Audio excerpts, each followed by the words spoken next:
Good morning, student. In our previous lecture, we learned selection and evolution according to evolution. And today we learn about theory of evolution. Darwin and Wallace together suggested the following based on evidence and rigorous study. Darwin और Wallace जो है अपने अपने वोवेज के दौरान उन्होंने जो experience किया, जो डिफरेंट टाइप के स्पीसीज़ उन्होंने देखे, उनका लाइफ साइकिल देखा, उसके बेस पे उन्होंने जो कॉन्सेप्ट बनाया, जो फॉसिल्स वगैरह मिले, वो सबसे उन्होंने एक कॉन्सेप्ट बनाया और उन्होंने अलग अलग बनाया था, लेकिन दोनों का ही, डार्विन का और वेलेस का, दोनों का जो कॉन्सेप्ट था लगभग सेम था। तो इसे उन्होंने थ्योरी ऑफ इवोल्यूशन के रूप में दिया। So let's study theory of evolution. What is theory of evolution? First is variation found in organisms lead to the diversity in the ability of them to survive in nature. जैसे कि हमने पहले भी पढ़ा था, जो नेचर में survive कर पाता है, जो स्ट्रॉन्ग रहता है, उसे ही नेचर रहने देती है। और नेचर में सर्वाइव करने के लिए जो स्पीसीज़ है उसमें या जो ऑर्गेनिजम्स है उसमें वेरिएशन आ जाता है। और यही वेरिएशन जब ऑफ स्प्रिंग के थ्रू इसको पीढ़ी दर पीढ़ी आगे, जनरेशन टू जनरेशन आगे बढ़ाया जाता है, तो ये कहलाता है species. Some live long while others for a short period of time. Some produce more offsprings while other produce less offsprings. है ना. और अपने आप को सर्वाइव करने के लिए कुछ ऑर्गेनिजम्स जो है वो जिनको खतरा ज़्यादा रहता है, जिनकी डेथ रेट ज़्यादा रहती है, उनमें ऑफस्प्रिंग ज़्यादा प्रोड्यूस करने की कैपेसिटी होती है। और जिनको जो स्ट्रॉन्ग होते हैं, जिनमें मोर्टेलिटी रेट जो है वो कम होती है, वो कम ऑफ स्प्रिंग को प्रोड्यूस करते हैं. Population of those that have greater ability to survive have more chances of evolving over the others. Thus, over time we have new composition of the population of organisms with those apparently situated better to certain sets of environmental conditions. ठीक है. ये जो अपने आप को बचा पाते हैं, नेचर में सर्वाइव कर पाते हैं, उनमें ये कैपेसिटी होती है कि ये नेचर में जो होने वाला जो भी उनके लिए खतरे हैं उनसे वो जूझ सकें, वो सर्वाइव कर सकें, और इस प्रकार ये अपने पॉपुलेशन को बढ़ा पाते हैं. And the second one is new variety of organisms may emerge suddenly from pre-existing one due to natural climates. कभी कभी क्या होता है, सडनली जो है वो एक नया स्पीसीज़ दिखाई देने लगता है. ये नेचर में कई प्रकार के चेंजेस के कारण होता है.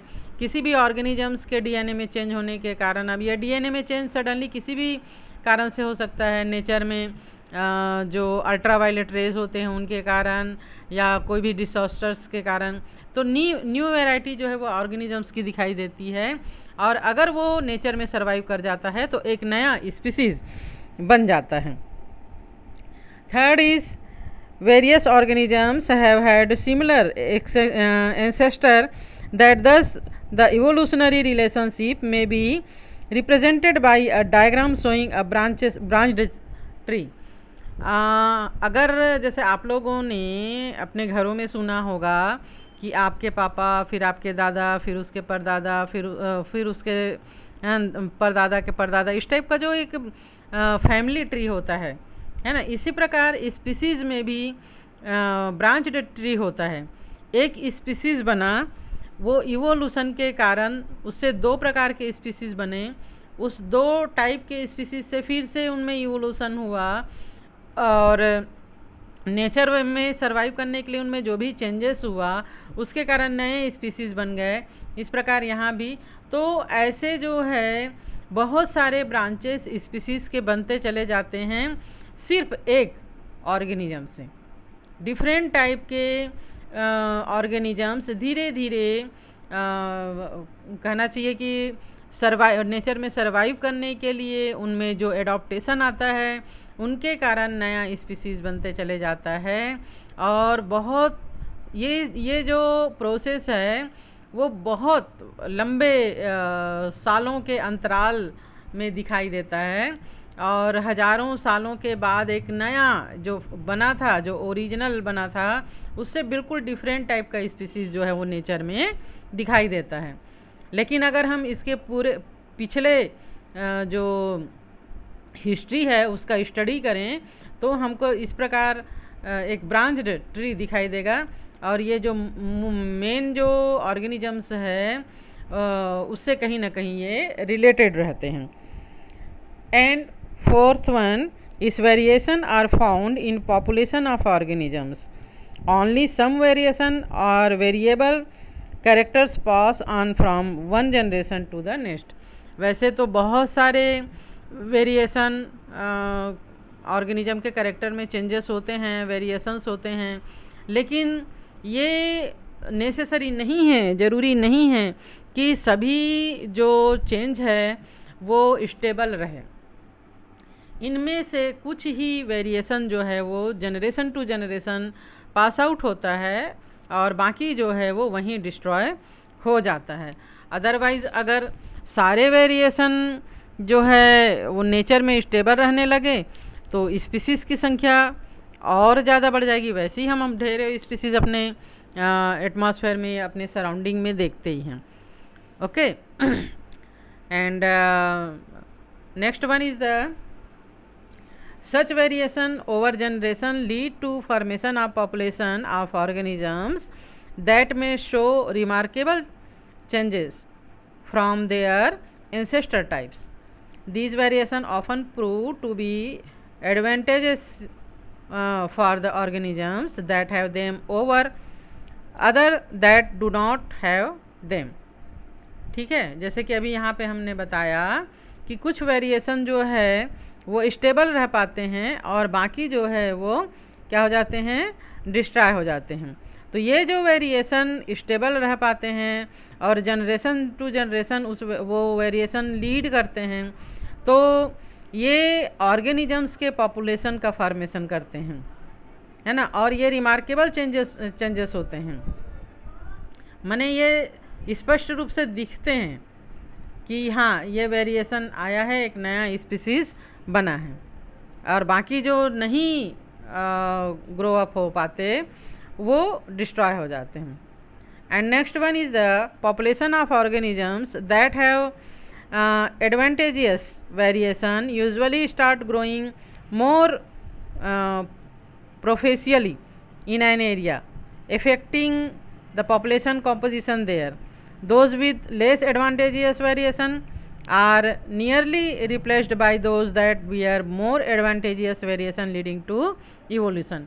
अब किसी इवोल्यूशन में या इकोसिस्टम में टू टाइप के वेरिएशन ग्रो हुए, एक टाइप का वेरिएशन स्ट्रॉन्ग है और दूसरे टाइप का वेरिएशन जो है स्ट्रॉन्ग नहीं है, तो ये जो स्ट्रॉन्ग वेरिएशन है ये जो वीक वेरिएशन है उसको डिस्ट्रॉय कर देगा और उस इवोल्यूशन में, उस एटमॉस्फेयर में, उस इकोसिस्टम में वही वेरिएशन आगे बढ़ पाएगा जो कि लीड कर रहा है ना। तो ये इवोल्यूशन को लीड करेगा। Could the extinctions of dinosaur be due to the evolution of population of organisms having more advantageous variation? What is your opinion about this? क्या डायनासोर के लुप्त होने का कारण यही है कि उससे अधिक एडवांटेज वाला वेरिएशन वाले जो ऑर्गेनिजम्स का पॉपुलेशन है वो इवोल्यूशन में आ गया और इस प्रकार जो डायनासोर का है वो ख़त्म हो गया। यहाँ पर आपके बुक में पेज नंबर 10 में हम branches tree represent of Darwin in the contest of 5 kingdom classification को देख पा रहे हैं।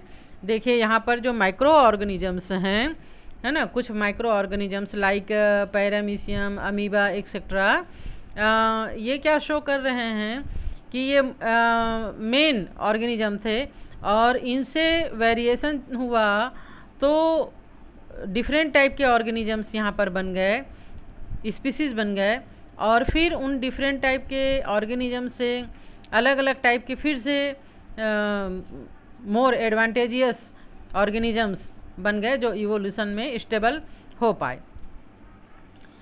सेम यहाँ पर शो हो रहा है branches tree of evolution of finches showing common ancestry. ये एक कॉमन एंसेस्टर बर्ड है जो गलापागोस टापू में था। हमने गलापागोस टापू के बारे में पढ़ा ना। अब जब ये टापू जो है वो डिफरेंट टाइप का हो गया तो उनसे वहाँ पर जो नेचर है वहाँ अपने आप को बचाए रखने के लिए जो उन्होंने फाइट किया और इसके लिए उनको फीड की ज़रूरत पड़ी। तो यहाँ पर ये 2 टाइप्स के बर्ड्स बन गए, यहाँ 1 टाइप्स का बना, ये एक बर्ड बना जिससे कि ये डिफरेंट टाइप के 5 टाइप के बर्ड्स बन गए। एक और बर्ड्स जो दूसरे आइलैंड में गया उसे वहीं पर जो टुकड़े हो गए थे तो उससे इस टाइप के बर्ड्स बन गए। तो ये क्या हुआ कि इसका मेन तो एक ही वो बर्ड था, फिंच बर्ड था, लेकिन जब ये टापू अलग अलग हो गया